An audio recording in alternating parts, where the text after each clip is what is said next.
Hi everyone, welcome back to my channel, and this is day 9 of doing rujutadiweker weight loss, and I'm having 3 idli with some peanut chutney. This is my first meal.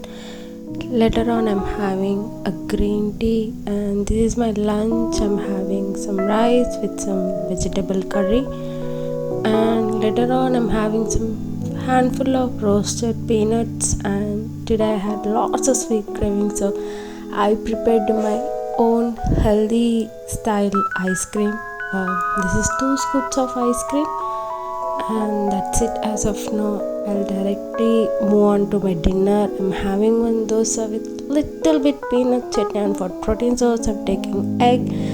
And this is day 10. This is my first meal. I'm having a banana, and later on I'm having a dosa with some peanut chutney.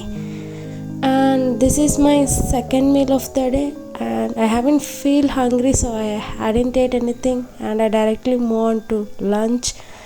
In lunch I'm having rice. For protein source I'm having egg curry, and later on I'm having muskmelon juice.